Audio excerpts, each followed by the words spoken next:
Sir economics पढ़ के ऐसा लग रहा है हम भी करोड़पति हैं। अंबानी के पास जियो का पैसा कहां से आया? जब लोगों के पास 2G और 3G खरीदने का पैसा नहीं था, 60,000 करोड़ रुपया अंबानी ने ठूस दिया एक के बाद 4G में। लोग पागल कहते थे कि आपको 4G का कोई आइडिया है? रिलायंस कंपनी जो थी अनिल अंबानी की, उसको आइडिया था टेलीकम्युनिकेशन का। मुकेश अंबानी को कोई आइडिया नहीं था, लेकिन उसको पता था ब्लू ओशियन पॉलिसी, पहले पैसा झोंको, लोगों को आदत लगा दो, इतना ना पैसा झोंक दे कि बाकी के पास इतना पैसा ही ना बचे, और बाकी के लोग 4G में जब तक सोचे कि गांव तक पहुंच गया कौन? भले गरीब है, लेकिन जब दुनिया की नीलामी होगी तो सबसे पहला खरीदार चाइना, दूसरा उसके बाद भारत। खरीदारी के मामले में हम आगे आएंगे, क्योंकि इंडिया के ऊपर लायबिलिटी बहुत कम है। हम लोगों ने विदेश से कर्जे उतने नहीं लिए हैं जितने बाकी देशों ने ले रखे। कर्ज लेना बहुत ही बड़ी समझदारी है, बहुत बड़ी समझदारी। जो इंसान, जो कंपनी कर्ज ना ले सकी, जो देश कर्ज न ले सका, महाघोंचू है। बट उसको किस तरह से यूज करके, आपको पता है दुनिया में सबसे ज्यादा कर्जा अमेरिका ने ले रखा। दुनिया में सबसे ज्यादा कर्जा अमेरिका ने लिया है। कर्ज लेना गलत बात नहीं है, कर्जा आपको चुकाना बड़ा सिंपल होता है। साल भर का ब्याज लेता है 10%, बहुत ज्यादा बता रहे हैं 10%। साल भर का ब्याज कितना लेगा? 10। और उस कर्ज को आप कुछ भी नहीं करेंगे, थोड़ा भी कहीं इन्वेस्टमेंट करेंगे तो उस पर कम से कम आपको 60% का ब्याज आ जाता है। मतलब इंटरेस्ट क्या हो जाता है? आ जाता है। फायदे आ जाते हैं कि नहीं आ जाएंगे? अब जैसे सिंपल सी एक बात बताते हैं, हमको एक नया सड़क बनाना है जिस पर जाम ना लगे, और पटना से दिल्ली अभी अमूमन 12 घंटे लग जाते हैं। एक बेहतरीन सड़क बनाए 20 लेन का, भयानक, एकदम एकदम जबरदस्त, और सीधे पहुंच जाएंगे यहां से दिल्ली 6 घंटा में, एकदम दंदना के 200 की स्पीड में चलिए, सड़क एकदम चौड़ा। पैसा है हमारे पास? नहीं। तो हम ये सोचते हैं कि इस पे अगर सड़क बना देते हैं तो जितने भी वीआईपी लोग हैं उनके पास टाइम नहीं रहता है, फ्लाइट से कोई जाना नहीं चाहता है, ससुरा इतना झमेला होता है, बेल्ट उतारो, जूता दिखाओ, मुंह खोलो, मुंह नहीं खुलवाता है, लेकिन पूरा जांच करा देता है। कितना खराब लगेगा सोचा, बेल्ट वोल्ट खोलोगा और फिर उन्हें से उतर के सामान रखिए, फिर बेल्ट पहनिए, सोचा तो नहीं। सड़क बना, अब हमको पता है कि उस पर अमीर लोग क्या करेंगे, जाएंगे, और अमीर लोग से हम क्या ले सकते हैं? टैक्स ले सकते हैं। पैसे क्या कर सकते हैं? टैक्स ले सकते हैं, बहुत ज्यादा मात्रा में। कह देंगे इस पे जो गाड़ी लाएगा 1000 रुपया हमको क्या दो, टोल दो, कोई भी दे देगा। रीजन क्या है कि अच्छी सड़क पे गाड़ी का मेंटेनेंस कम आता है, फ्यूल बचता है, टाइम बचती है, गाड़ी पर स्क्रैच का खतरा कम रहता है। जाम वाले में से लेके जाएंगे ये भिकना पाड़ी से, जो गाड़ी एक बार एने से रगड़ाएगा, एने से रगड़ाएगा, जो यहाँ पे एक बार गाड़ी सर्विसिंग में घुसी 30-40 हजार का खर्चा आ जाता है, तो कौन नहीं दे देगा ऐसा सड़क पे? तो हम देखते हैं कि एक सड़क पर अगर हम 1000 रुपया टोल लेते हैं और प्रतिदिन वहां से कम 20,000 गाड़ियां जाती हैं, तो आप सोचिए ना प्रतिदिन का इनकम कितना हो जाएगा? 1 2 3 4 5 6 7, 2 लिख के कितना जीरो बैठा देते हैं? कितना जीरो? 7। कई दहाई सैकड़ा हजार 10,000 लाख 10 लाख करोड़, प्रतिदिन कितना? 2 करोड़। प्रतिदिन इनकम कितना हो रहा है? 2 करोड़। सोच रहा इस सड़क तो एक नंबर है, 20,000 गाड़ी तो एक नंबर जाएगी, दिल्ली जिसको जाना होगा इसी सड़क से जाएगा। हमको इस दूसरा कहां से आएगा? क्योंकि एक दिन का है, किसका है? पर डे का। साल भर में गुड़ा कर लीजिए ना इतना से, 365 से गुड़ा करो तो 365 का दुना हम 700 मानते हैं। ध्यान से समझो, 365 का दुना हम कितना मान लेते हैं? 700। तो यहां हम लिख देते हैं 700, हाई जीरो तो फ्री में उतरेगा 7 गो। हाँ हो गया। इकाई दहाई सैकड़ा हजार 10,000 लाख 10 लाख करोड़ 10 करोड़ अरब, 7 अरब साल भर। एक साल में कितना अरब? 7 अरब। तो ससुर हम बैल है ना जो विश्व बैंक से कर्जा न ले, विश्व बैंक से हम कर्जा ले लेते, भैया हमारा 7 अरब लोन दे दे, एक साल बाद चुका देंगे, थोड़ा 8 अरब देंगे। कहा कि विश्व बैंक भी देगा, इतना जल्दी तो पैसा कोई डबले नहीं करता है, इस 7 अरब कर्जा ले रहा है 10 अरब दे देगा, तो हम कितना लाएंगे? 7 अरब। अब इस बैंक को कहेंगे 10%, हम भले ऐसे बोल दिए, ब्याज कितना लगेगा? 10%। 10%, 7 अरब का 10% ससुरा 1 अरब नहीं होता, 70 करोड़ होगा।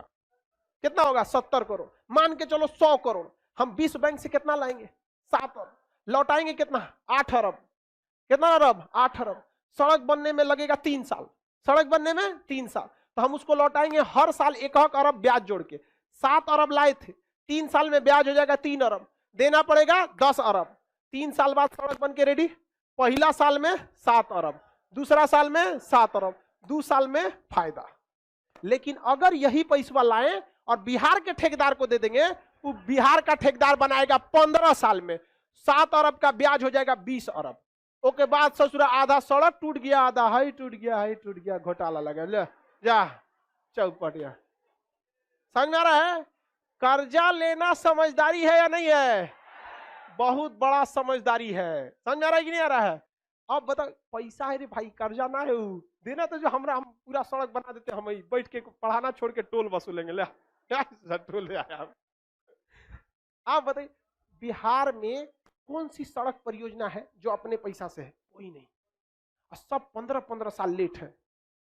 सरकारी कर्मचारियों को इकोनॉमिक्स पता ही नहीं है, बोली सुनेगा नीतीश कुमार, वो बेचारा क्या गलती? वो तो मेहनत से वर्ल्ड बैंक में डेडिकेशन भेज के अपना वहां से पैसा लगाए। यहाँ पर पुल बंद के एक और को पुल जिसको बन जाने थे 2012 में, अभी तक बनले नहीं है। एक वो NH-19 है, हाजीपुर छपरा फोन ले, हम जा रहे थे तो दूरबीन लेके खोज रहे थे किधर है ये सड़क। भाई हाईवे गायब हो गया है। हम खोजते रह गए यार, नहीं मिला हमको, कहां से स्टार्ट है कहां है पता नहीं है। बाद में हम जांच किए तो 2012 से इस पे काम चालू है। अब ये बता भाई, अगर साल भर साल लेट होइएगा तो जो प्रॉफिट आप सोचे है ना वो चौपट हो जाएगा। लेकिन यही उत्तर प्रदेश सरकार पूर्वांचल एक्सप्रेसवे बनाई, 6 लेन का, ट्रक का अलगे रास्ता, जीप का अलगे, सबका अलग अलग रास्ता, और 2 साल में बना के कंप्लीट, उद्घाटनों कर दी और पे जहाज उतार के चेक कर ली। कौन घोंचू आदमी सड़क से जाएगा? कौन नहीं जाएगा पूर्वांचल एक्सप्रेसवे से? 1000 की जगह तुम 1200 लो, मस्त गाड़ी चलाओ, 1 नंबर, क्रूज कंट्रोल पे छोड़ दो। गाड़ी में एक बटन आता है क्रूज कंट्रोल, जितना स्पीड सेट कर देंगे ना वो अपने से उतना कर देंगे। जैसे मान के चलो हमने क्रूज कंट्रोल सेट कर दिया 100 की स्पीड में, गाड़ी को हम ब्रेक मारेंगे छोड़ देंगे, हमको स्पीड बढ़ाना नहीं है, आराम से बस स्टीयरिंग पे हाथ रखना है, धीरे धीरे धीरे धीरे फिर कहां लेके चल जाएगा 100, फिर ब्रेक मारना है, बस ब्रेक मार देंगे, धीरे करेगा, फिर उठा के कहां ले जाएगा 100। हाईवे पे मस्त, कोई मेहनत ही नहीं है यार, एगो हाथ रख लो स्टीयरिंग पे, बस सड़क एकदम सीधा सोचा 20 किलोमीटर तक सीधे दिख रहा है। गाड़ी को डाल दिए क्रूज कंट्रोल में। यहाँ बिहार में गाड़ी चला, क्लच दाब, ब्रेक मार ससुरा, ससुरा ले मार। स्वामी रामदेव पगलाए हैं योगा करने के लिए। आके बिहार में तुम 1 किलोमीटर गाड़ी चलाओ, हर प्राणायाम इसी में हो जाएगा, सूर्य नमस्कार तो है ले ससुरा। सर इकोनॉमिक्स पढ़ के ऐसा लग रहा है हम भी करोड़पति हैं। आप बताओ, अब समझ में आया? कर्जा लेना बेवकूफी, बहुत बड़ी समझदारी, बहुत बड़ी समझदारी। और भारत में एक भाई साहब थे, बहस कर रहे थे पेट्रोल के दाम पे, हमसे कह रहे खान साहब जानते हैं ये पेट्रोल महंगा हुआ है ना, ये सब कांग्रेस की गलती है। हम कह के थोड़ा हमको भी समझाइए। देखिए कांग्रेस ने कर्जा लिया था, उस सारा कर्जा मोदी जी भर रहे हैं, इसीलिए पेट्रोल महंगा हुआ है। वो देश के बारे में सोचते हैं, हम कह एकदम सही बोल रहे हैं। लेकिन एक बात बताइए, ये प्रधानमंत्री बने 2014 में, देश की याद आई 2021 में। देश के बारे में सोचना था तो 14 से सोचते हैं, अभी अचानक क्या याद आया इनको कोरोना के बाद कि पेट्रोल बढ़ा दो, देश को सोचना जरूरी है। कहे कि तो हमको भी नहीं पता है। वाह, नहीं पता है तो काय भाषण दे रहे हैं आप? यहाँ पर एक से एक लोग वकील बन के बैठे हैं सरकार का, तो जूता खाओगे सरकार से तुम लोग भी। यहाँ पे कभी वकालत मत कीजिएगा किसी का ही से, आप जिसको जानते हैं बस उतना ही बोलिए। कर्जा लेना बेवकूफी नहीं है।